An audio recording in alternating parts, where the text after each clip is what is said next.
Bonjour et bienvenue sur la chaîne Mobelec. On va encore aujourd'hui vous parler de moyens de déplacement de roues, notamment sympathiques à conduire et économiques à l'usage et à l'entretien, voire même à l'achat, parce qu'en fait je voulais vous parler de deux scooters de V-Moto, un fabricant de motos, alors chinois, un fabricant de motos pardon, chinois, très bien implanté en France depuis des années. Nous, ça fait 5 ans qu'on vend leur modèle, à l'époque sous l'appellation Super Soco. On a vendu beaucoup de CUX, on a vendu beaucoup de CPX, des 125, des motos, etc. Ils ont une gamme très très large, j'en ai parlé dans les précédentes vidéos. Et je ne vous ai pas parlé des dernières nouveautés. Dernière nouveauté, ce sont l'amélioration d'un scooter existant, le CUX, vers le CUX Pro. Ça fait l'objet d'une autre vidéo. Je vous les ai mis à côté pour que vous compariez les gabarits, on va en parler après. Mais la nouveauté, c'est le City.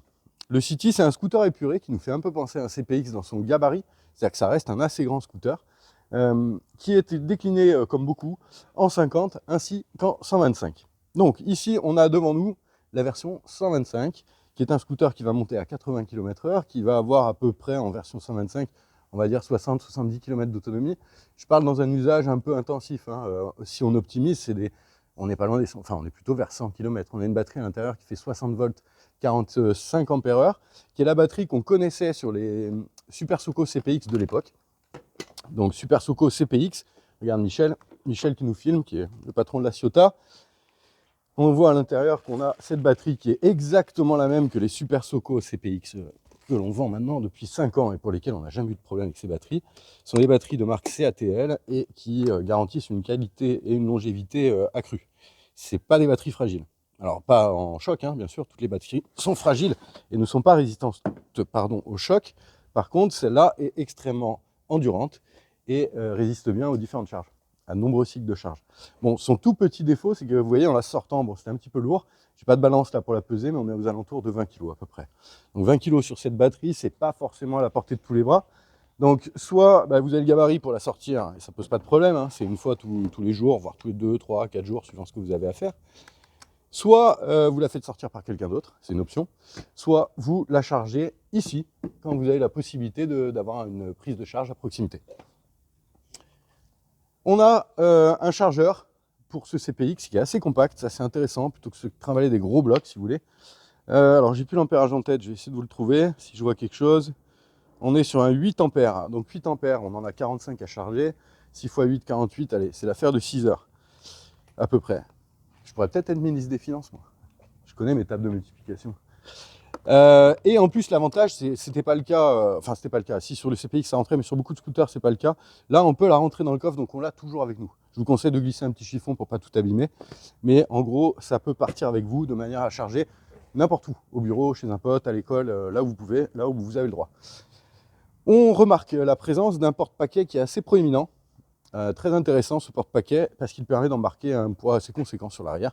Alors il n'y a pas de données qui est fournie par le constructeur si vous voulez, mais ce porte-paquet est d'origine sur le scooter, donc c'est pas un supplément, c'est pas un coût supplémentaire à l'achat. Tiens, bon, comme je parle de prix, je vais un petit peu enchaîner sur les tarifs. Le CUX devient très très intéressant ici. Je vous avais parlé d'un scooter à 2000 €. Par contre, on est sur un mini scooter, hein, clairement. Donc il fait le boulot, d'autant que maintenant avec ses nouvelles batteries, il fait 80 km. Un peu comme son grand frère. Mais si vous êtes amené à rouler à deux, vous voyez là, il n'y a plus beaucoup de place. Je préconise un changement de gabarit pour celui-ci, qui est très bien pour embarquer un passager. Et je tiens à noter aussi qu'il est très bien pour les gens qui ont des grandes jambes, parce qu'il va faire partie de ces rares scooters où les grands qui font plus de 1,90 m ne vont pas toucher avec leurs jambes au niveau des poignets. Donc au niveau gabarit, on a un scooter un peu plus important, et forcément, toutes les options qui vont avec, la batterie CATL, etc., on arrive à un prix légèrement supérieur. Mais ce scooter est quand même, dans sa version 50 cm3, à environ 2700 €, et dans sa version 125, hein, une fois les bonus déduits, aux environs des 3000 €. Donc dans sa version 125, on va parler de 60 à 100 km, dans sa version 50, on parle de 80 à 120 km. Ça commence à être des engins qui vous mènent loin. Qu'est-ce qu'il y a à dire ? Une des particularités de ce scoot quand même, parce que c'est un des rares sur le marché, c'est un scoot à grande roue. Il y en a très peu. Je sais qu'il y a beaucoup de gens friands de ça, à juste titre. Ça apporte de la stabilité et beaucoup de confort. Imaginez un nid de poule, une petite roue dans le nid de poule, elle tombe, une grande roue, elle le chevauche, elle passe par-dessus. Donc là, on a des roues de 16 pouces qui permettent d'avoir cet amortissement naturel de la roue. 16 pouces avant, 16 pouces arrière, et avec ce système qu'on connaissait déjà sur le 125 CPX Super Soco, Michel, c'est que le moteur est bien dans la roue, hein, c'est un moteur sans entretien dans la roue, mais pour la maintenance, on n'a pas besoin de sortir le moteur, ce qui n'est pas le cas sur tous les véhicules. Donc là, on déverrouille les 4 écrous qui sont là, on sort la jante et on va travailler sur la machine à pneus de manière standard, traditionnelle. Voilà, donc si vous êtes perdu dans la pampa et qu'il y a un marchand de moto qui ne fait pas l'électrique, mais qui sait changer les roues, il pourra vous le faire. Regardons un peu le tableau de bord, Michel. Bon, la conduite, pour moi, en position, ça s'apparente énormément au Super Soco CPX. Donc, de toute façon, il est à l'essai chez nous, hein, si vous voulez venir essayer ça. La conduite est très similaire. On n'a pas, on n'a pas remis le disjoncteur.